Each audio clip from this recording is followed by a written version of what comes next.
Okay guys, we are back. It is part 2 of my Ghostbusters pinball video. Last time, if you haven't seen it already, go check it out. It was a road trip all the way up north to go and pick up the Ghostbusters Pro from Stern. I've had a few days of it now, and I've learned loads more about the game and how to play it and a few of its nuances. What I'm going to do is give a quick tour of the outside and maybe the internals of the cabinet, because it's so different to what I'm used to. I'm used to Williams games, and this one's so much more modern, and it really shows. There's some differences in the build quality as well, but yeah, we'll go over that. We'll have a look over the playfield. I'll show you a few of the shots in the game, a few of the modes, and then we'll do a gameplay. And I don't know how well that'll go. I just record it off the cuff. I'm far from a pinball wizard on it at the minute, but I've got a lot better than when I first got it. It can be a bit of a drain monster. I've been warned about that before, that it's quite a hard game, and I'd say that's true, although maybe a little bit overblown. We'll get into that a little bit more in a minute. Alright, so yeah, without further ado, let me just flip the viewfinder around. The trouble is my games room is in such a mess at the moment because of all the moving around and stuff, and we've got this other project on the go at the moment as well, which I'll just quickly give you a sneak peek of actually. We're working on, great for the theme of the pinball actually, we're working on, let me see if I can show you. Yeah, we're working on movie accurate proton packs. Can you see that? Yeah, which has been a long project. There's going to be a video all about that just now, but anyway, we're straying from the point. Let's get on with the pinball machine. So, I did in the last video, I believe, I did give a quick tour of the artwork, but we'll have another look whilst we're here because it is superb. Yeah, so done by Zombie Yeti in the States. It's awesome. So this is the Pro version. If you get the limited edition, which is obviously sold out everywhere, or the premium, you get a slightly different art package. Yeah, I was going to film this at night, but I just had a spare moment now. It's a bit more dingy today in Bridport, so I thought it wouldn't be a bad moment to film it. So yeah, this is the side art, and I'll give you a better look at that awesome translight. It's so cool. Absolutely love the translight. Yeah, and it's got the Stern 30th anniversary thing on it, which is nice. I'll tell you what, whilst we're up here, let me just get the keys. I'm sorry if the camera works a bit shaky. Let's get the keys for the back box. So I've got to show you this. This cracked me up. So, like I say, I've always had older pinballs. Yeah, like you know, Williams and Bally games. And that's right, I'm having a bit of a thinker here. Is that the wrong key? Yeah, if any of you guys have, there we go, finally, Christ. Yeah, if any of you guys have used those machines or tinkered with them or that, you'll know what they look like behind the translight. Maybe I'll pop a picture of that up here, but it's amazing what they've done. So this is called the spike system. Sorry about the brightness, but yeah, so the LEDs that light the translight are actually on the board, and that tiny little board in the middle is it's the main board.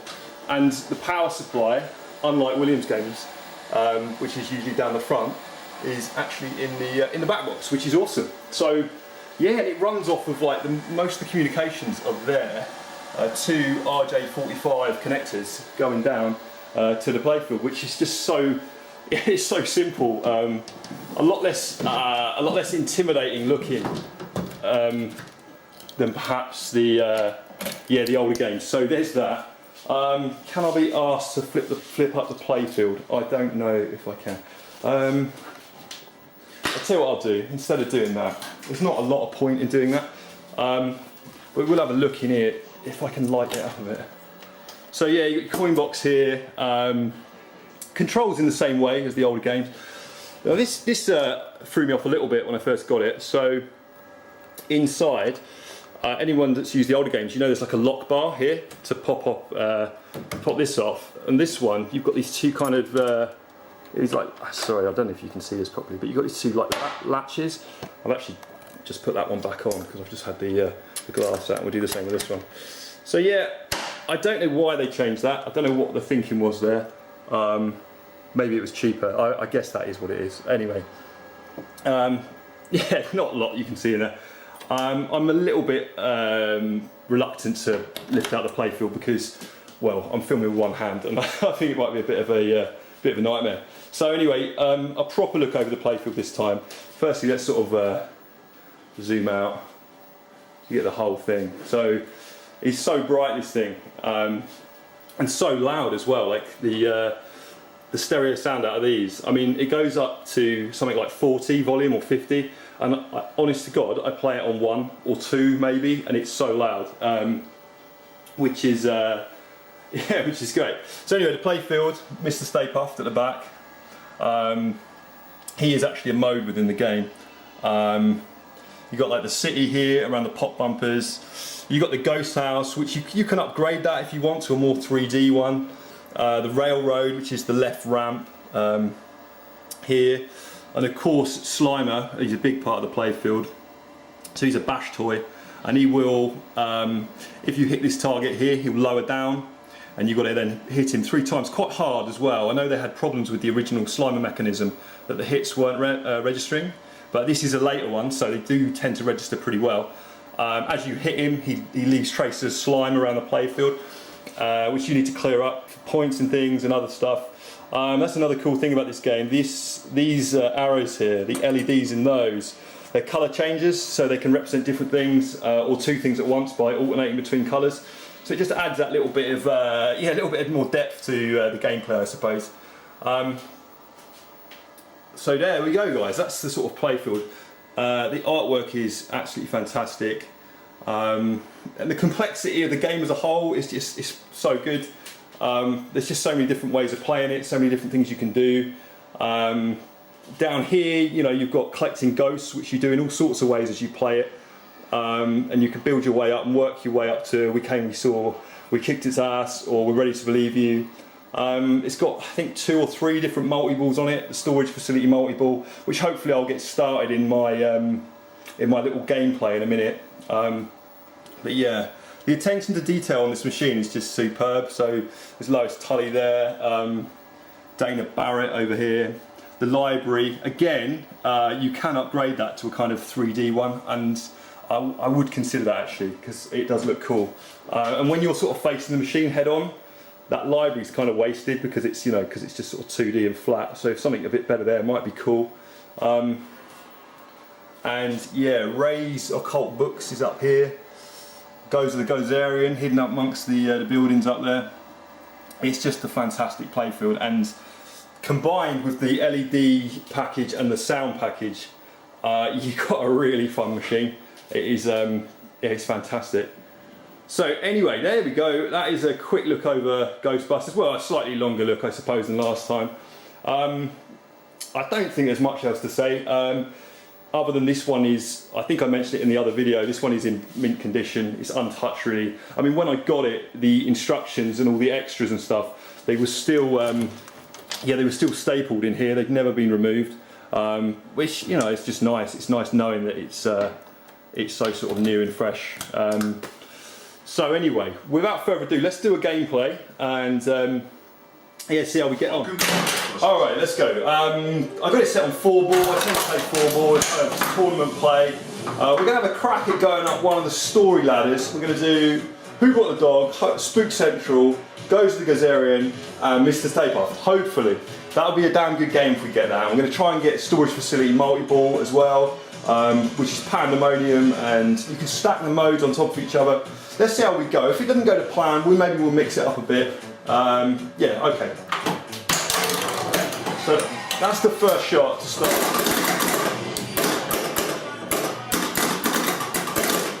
You probably couldn't hear that over the pop bumpers going. It's a bit noisy without the glass on, as I'm sure you've noticed. Okay, so to complete Who Brought the Dog, you've got to hit the left orbit, the left ramp, and the right orbit. I like to do the left first, so I'm going to pass the ball across. So, whoops, whoops, whoops. Right now. Whoa there. I need to get that ball in control. There we go, there's the left ramp. Now we need the left orbit. There's the left orbit as well. Now the pop bumpers, which are noisy as hell, apologies again, they dish out like random awards. Okay, so I need the right orbit. Pass along. Okay, that's not what I wanted, but it does like this.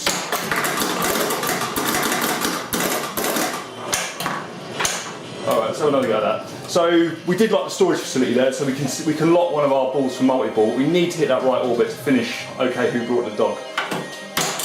There we go.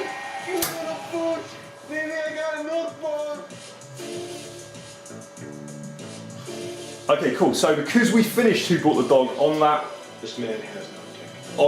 orbit, we get to go for Spook Central straight away. So it automatically starts it. So Spook Central, you need the left ramp, and then you got to hit. Alright, yeah, so now you've got to hit 4 different shots in a certain amount of time to save each of the Ghostbusters. And also we've locked a ball for multi-ball. Storage multi-ball is absolutely fantastic. Another ball locked. A third lock automatically starts the multi-ball, and yeah, it gets hectic. Alright, let's have a good shot. That's the left orbit done.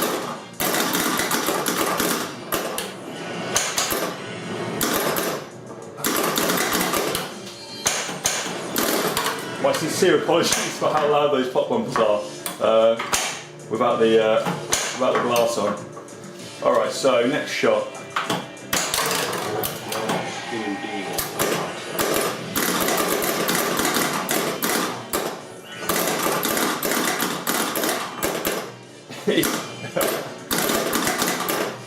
It may be noisy, but it's good. We want all the bonuses we can get from that.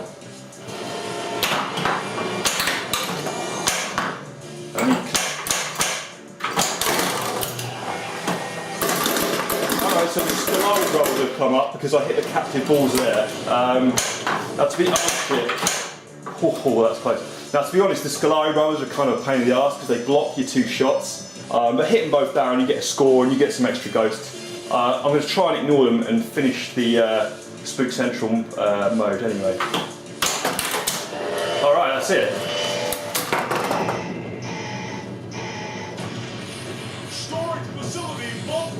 Alright, is that not one of the coolest starts to multi-ball ever?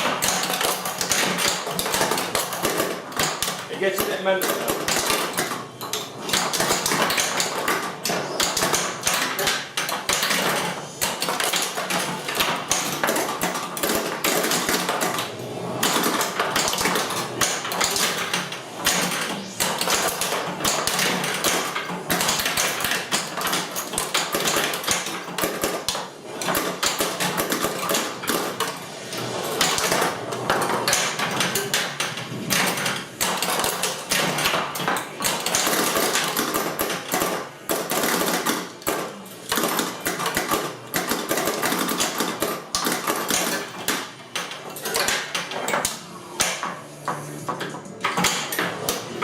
Alright, so that was storage facility multi-ball.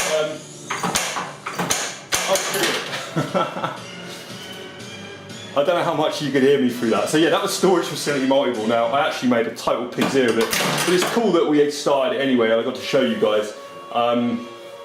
Yeah, I mean, you should do a lot better than that with it, to be honest. You can get massive scores, you can collect so many ghosts, and you should collect on storage facility multi-ball. You should collect like a minimum of 60 ghosts. You should be working your way up towards here, getting towards we saw, we kicked its ass, which is a wicked mode. Yeah, I mean, it wasn't bad considering. It's good we got it started. I think was that my second ball, my first ball, I don't know.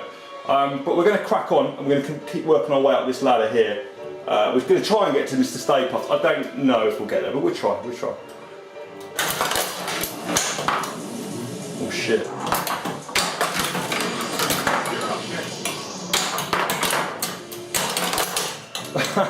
That actually jumped over into the shooter lane. The game knows it can do that. And it allows for it. Yeah. Cool. I really need to get control of this ball.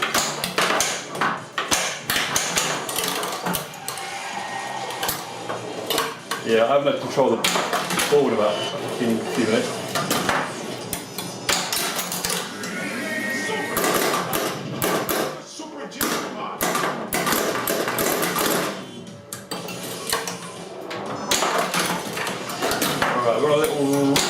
super jackpots here, which is great for points.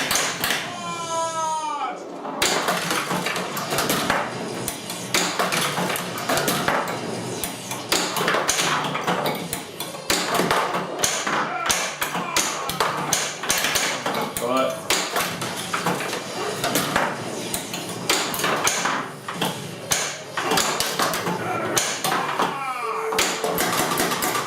The lack of commentary, you might be preferring it. I've got a run of super jackpots to score it. Right.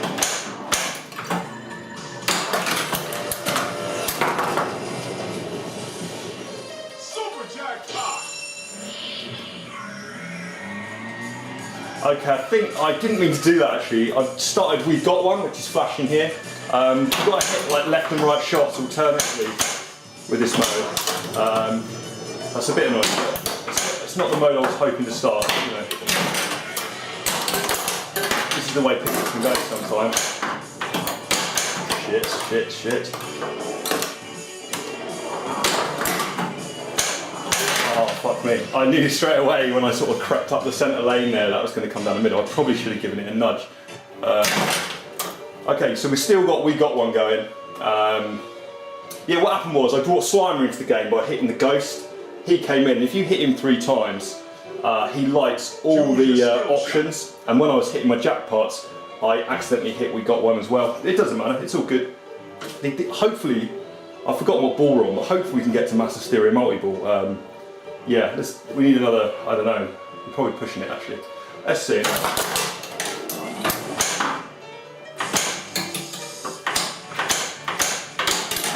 Alright, that's the left turn. So yeah, on we got one, the idea is you've got to drive the car. It's okay, we've got a ball save. You've got to drive the car left and right, that's what the shots are about. So now, yeah, I need to go up that way. You can't really backhand it, so you need to do a little pass. Oh shit. Try that again. Oh shit. Get out of here. This is how much I play pinball. Stay there, you fucker. Right, let's try it again. Oh my god. Fire it goes. Goes is lit as well. Let's try that. So close, so close. Oh, you bastard.